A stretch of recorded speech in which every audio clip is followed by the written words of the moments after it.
Hola, ¿qué tal, amigas y amigos? Sean todos bienvenidos. Yo soy Alexo, esto es Mundo Alexo y hoy vamos a hablar de la muerte. Ok, esto no es mi culpa, en serio. Yo coloqué un mensaje de qué quieren que hable y todo esto. Y un suscriptor, mírenlo acá, Dorina Pérez, un saludo para ti, acaba de comentar ¿qué pasa luego de morir? ¿A dónde van las personas muertas y tal, ¿no? Entonces, me llamó mucho la atención, pero no vamos a hablar de un punto de vista, digamos, religioso, sino vamos a hablar de un punto de vista científico. ¿Qué es lo que la ciencia dice que pasa después de la muerte? ¿Ok? Así que vamos para eso. Yo no soy científico, ojo, pero voy a leer un artículo que me pareció interesante, me parece bastante bien. No lo he leído completo, pero hasta donde voy me va de perlas con esto. Así que bueno, vamos, aquí ustedes lo van a leer junto conmigo. Está en el diario El País y dice así: ¿qué ocurre después de la muerte? ¿Ok? Las investigadoras de AMIT responden las preguntas de los lectores en el consultorio. Nosotras respondemos. Ok, este es un consultorio científico y como puede verse, empezamos fuertemente. Ok, la muerte no es un hecho puntual. De hecho, no existe una sola definición de la muerte, algo que yo no sabía. Yo pensaba que la muerte tenía una sola definición y ya te moriste, pero al parecer hay más. Así que vamos a ver. No es lo mismo estar legalmente muerto para ser enterrado que ser certificado muerto para que tus órganos sean trasplantados a otras personas. ¡Wow! Pero de lo que vamos a hablar aquí es del proceso biológico al que le llamamos muerte y lo que ocurre tras él. Esto es un consultorio científico y vamos a hablar de ciencia, científicamente, lo que le pasa al cuerpo. ¿Ok?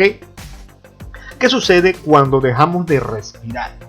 Cesa el funcionamiento de nuestros órganos, la sangre no fluye y en consecuencia se detiene la actividad cerebral, o sea, el cerebro. Cuando todo eso ocurre, nos hemos muerto y no hay vuelta atrás. Vamos a suponer que me he despeñado, no sé qué significa despeñado, por un barranco, ok, que me he caído por un barranco y estoy muerta en un descampado. Nadie sabe lo que me ha ocurrido y allí queda mi cuerpo. Pero en mi cuerpo, que ya está muerto, no estoy solo yo. Sigue habiendo millones de microorganismos sin los cuales no habría podido sobrevivir. Entre ellos están precisamente los que me ayudaban a digerir la comida, que están en mi tracto digestivo, o los que habitan en mi piel, y esos microorganismos no se han muerto, siguen vivos. Ellos siguen dirigiendo y reproduciéndose. ¿Ok? Ya el cuerpo está muerto, pero siguen habiendo organismos vivos. Vamos a ver qué sigue. Mientras yo respiraba, antes de morirme, tomaba oxígeno para mis bacterias, para que ellas metabolizaran lo que yo comía y me ayudaran a asimilar los nutrientes. Ahora que estoy muerta, ya no respiro, pero como mis bacterias siguen vivas, ellas están todavía metabolizando y liberando gases antes de estar muertas. Esos gases que producían mis bacterias los expulsaba yo al respirar, pero ahora esos gases se van acumulando dentro de mi cuerpo muerto. Esta es la primera fase tras la muerte. Mi cuerpo se deforma por la acumulación de gases que antes lo botaba respirando y ahora no puede.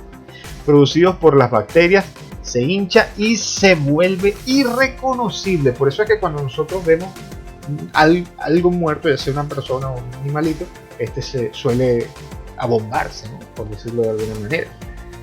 Ok, en el momento en que he dejado de respirar, también he dejado de sudar. Ya no huelo a mí misma, sino a las bacterias que están en mi piel, que liberan un olor lo que conocemos como olor a cadáver.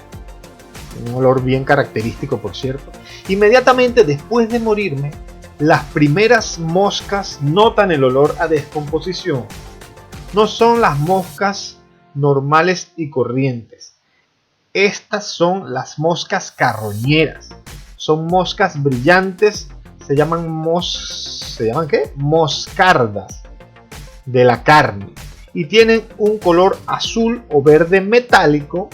Y son más gordas que las que vemos habitualmente en la casa. Yo las he visto, son como verdes o azulados y tornasol. Son bien extrañas. Aquí voy a dejar una foto para que la vean. Esas moscas pueden llegar en minutos hasta los cadáveres y ponen sus huevos en ellos. Generalmente en los orificios y cavidades, porque si los ponen en la superficie se pueden secar. Las moscas no. La mosca no es tonta. De esos huevos nacen larvas que parecen gusanos pero no lo son. Son larvas de mosca.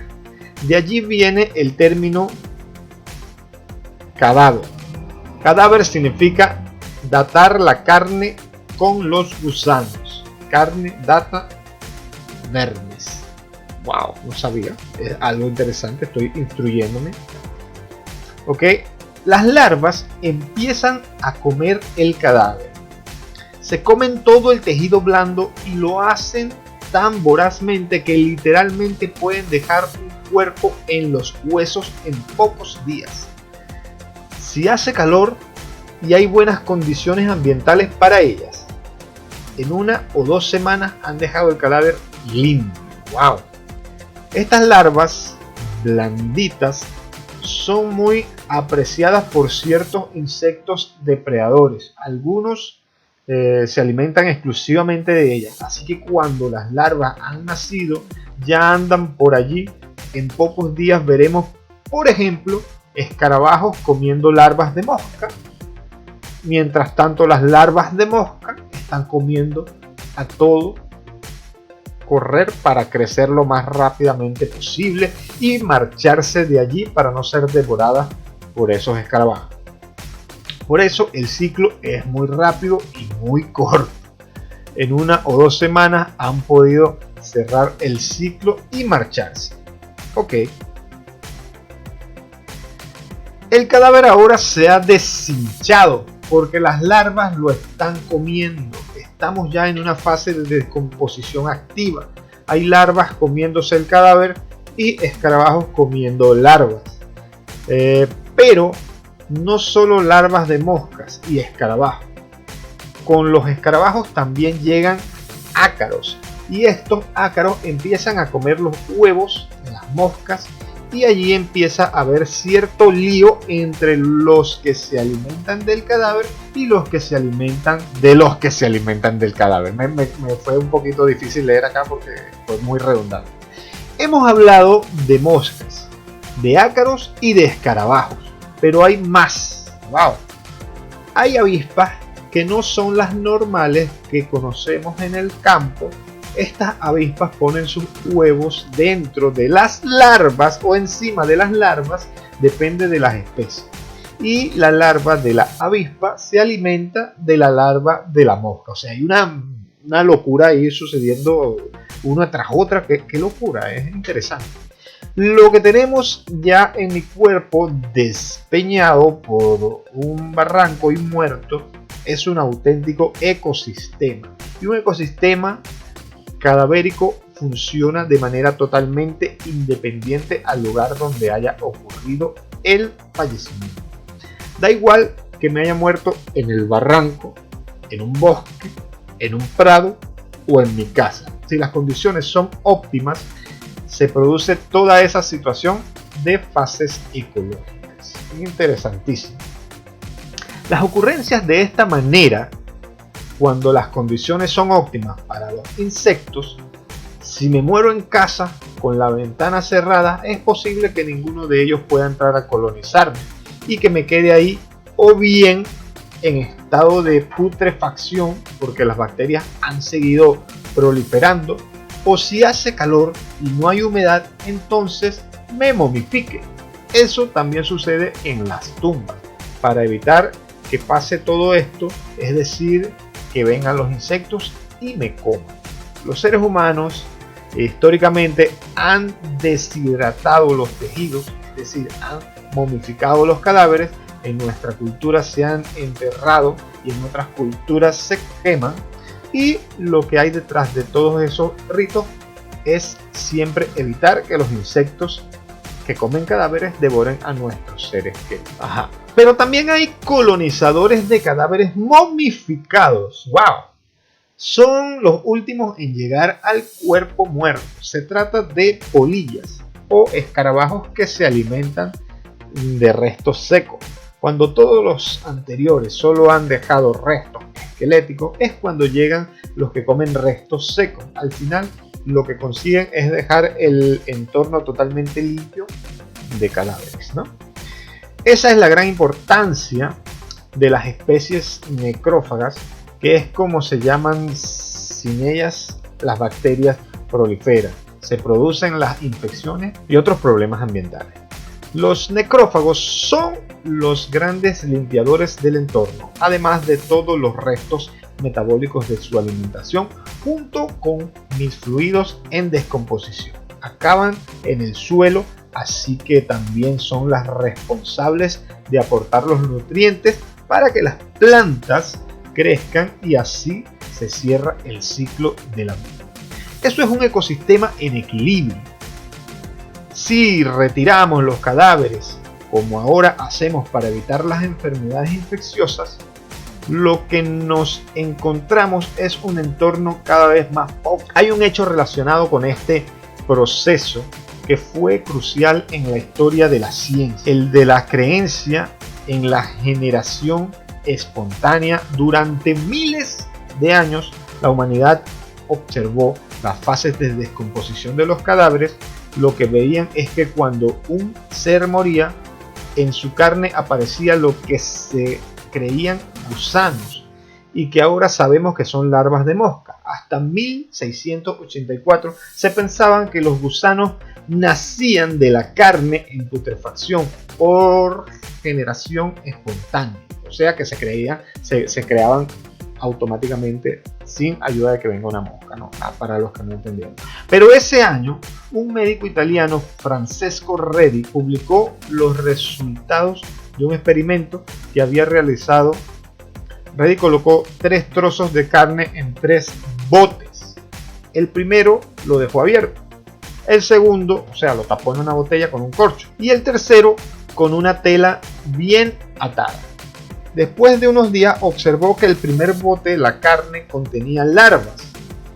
No así en el segundo y el tercero, en los que la carne estaba podrida y olía mal, pero sin larvas. Su conclusión fue que la carne en descomposición no puede engendrar gusanos si los insectos no han puesto en ella sus huevos.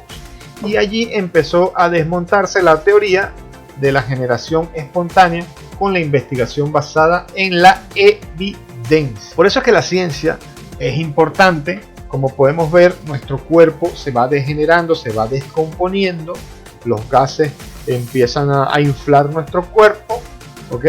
Luego de eso llegan larvas, llevan moscas de la carne, estas moscas verdes, y empiezan a depositar huevos. Esos huevos nacen, empiezan a consumir lo que está dentro de nuestro cuerpo en descomposición, ¿ya? Y aparte empiezan a llegar algunos escarabajos que comen larvas, y dentro de esos escarabajos también hay ácaros que también comen huevos de larvas. Aparte también hay avispas que como que ponen los huevos en las larvas y se alimentan de las larvas también. Entonces es una locura, es todo un ecosistema, pero no es espontáneo como se creía científicamente anteriormente. Pensaban que el cuerpo se podría ir y empezaban a generar gusanos, más no eran gusanos, eran larvas de mosca, ¿okay? No era generación espontánea. Bien interesante, a decir verdad, bien interesante, bien loco y muy científico. He aprendido algo nuevo, espero que tú también hayas aprendido algo, ¿no? Y también existen las partes religiosas, en donde algunos van a un purgatorio, otros van al cielo directamente o al infierno, dependiendo de lo que suceda. Pero vamos, que para religiones hay demasiada tela que cortar, y yo estoy hablando acá de lo que sucede física y científicamente al cuerpo humano tras la muerte. Si te ha gustado el video, deja el pulgar arriba y nos vemos en un próximo video. No olvides, por favor, visitar mundoalexo.com y visitar todas mis redes sociales: Instagram, Facebook, YouTube y Twitter. Nos vemos en el próximo video. Chao.